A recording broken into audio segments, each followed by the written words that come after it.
Nah, oke, kali ini kita akan membahas contoh soal mengenai teorema Pythagoras. Nah, di sini ada contoh 6.1. Tentukan panjang hipotenusa segitiga di samping. Nah, hipotenusa itu adalah sisi miring, sisi C ini. Nah, kemudian kita sudah mengetahui sisi-sisi tegak lurusnya, yaitu 5 cm dan 12 cm. Siku-sikunya terlihat di sini. Nah, kemudian dengan rumus teorema Pythagoras didapat, yaitu jumlah kuadrat dari sisi siku-siku atau sisi yang saling tegak lurus ini itu sama dengan kuadrat dari sisi miring. Berarti A kuadrat ditambah B kuadrat sama dengan C kuadrat. Nah, kita lihat A kuadratnya berapa? A itu adalah 5 meter, berarti 5 kuadrat. Kemudian B-nya berapa? B-nya adalah 12, berarti 12 kuadrat. Kemudian C-nya yang dicari, berarti kita tulis tetap dulu C kuadrat. Nah, selanjutnya 5 kuadrat itu 25 ditambah 12 kuadrat itu 144. Nah, kemudian 25 ditambah 144 itu adalah 169. Nah, itu dari mana sih? Nah, sebenarnya dari sini. Ini itu adalah 169. Berarti C kuadrat itu sama dengan 169. Nah, kemudian untuk mencari C, nah kuadratnya ini kita pindah ruas. Inverse dari kuadrat yaitu akar. Berarti akar dari 169. Nah, jadi nilai C-nya adalah 13 meter. Karena 13 dikali 13 itu 169.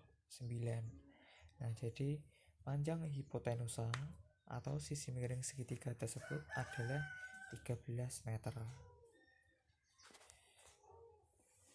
Nah, kemudian yang contoh 6.2 ini kita disuruh mencari panjang A.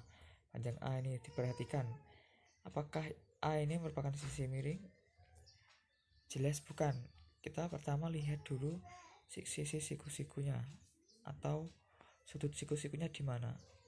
Nah, depan sudut siku-siku itulah yang dinamakan sisi miring segitiga. Berarti sisi miring segitiga ini adalah 2,9 cm. Nah, jadi A ini merupakan sisi siku-siku atau sisi yang saling tegak lurus dengan 2,1 cm. Nah, jadi untuk mencari A, di sini rumusnya sama, yaitu A kuadrat ditambah B kuadrat itu sama dengan C kuadrat. A kuadratnya tetap karena A yang akan kita cari.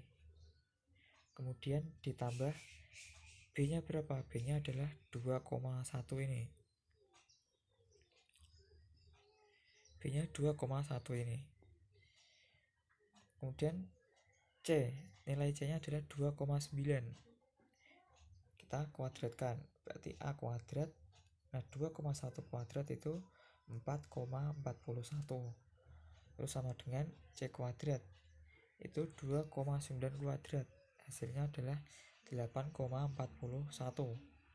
Nah, sehingga dengan memindahkan ruas 4,41 ini ke ruas kanan, kita dapatkan bentuk A kuadrat sama dengan 8,41 dikurangi 4,41.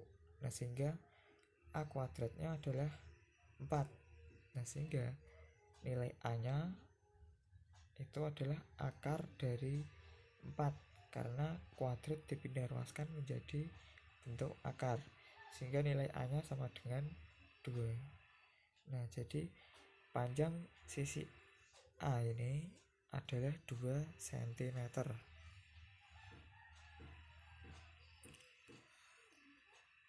Nah, kemudian yang contoh 6.3.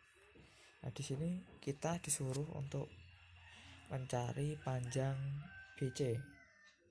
BC nih. Nah, untuk mencari panjang BC kita lihat dulu.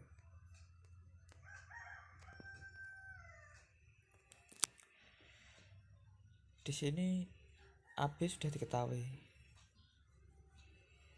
AD juga sudah, CD juga sudah.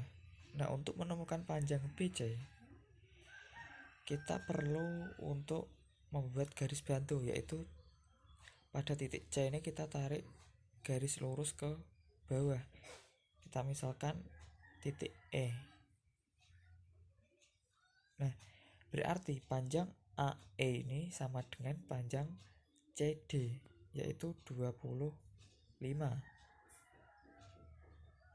Kemudian panjang CE ini sama dengan panjang AD, yaitu 15.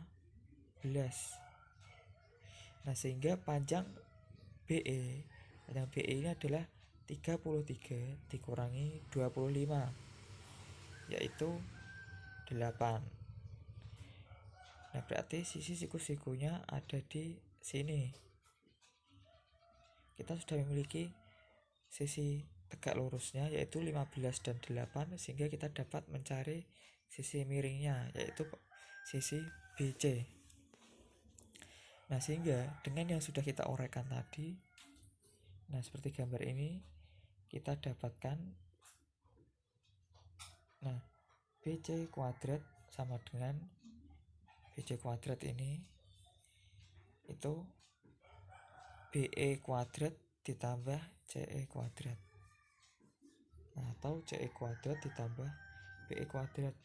Tadi CE itu panjangnya sama dengan 15 karena dia sejajar dan sama panjang dengan AD. Berarti 15 kuadrat. Kemudian BE tadi sudah kita cari dengan cara 33 dikurangi 25, yaitu 8. Berarti 8 kuadrat. Nah, sehingga dapat diuraikan bahwa 15 kuadrat itu 225. Kemudian 8 kuadrat 64. Sehingga 225 ditambah 64 itu 289. Sehingga untuk mencari nilai BC kuadratnya kita pindah ruas menjadi akar. Berarti BC nya sama dengan akar 289 sama dengan 17. Nah, jadi panjang BC ini adalah 17 cm.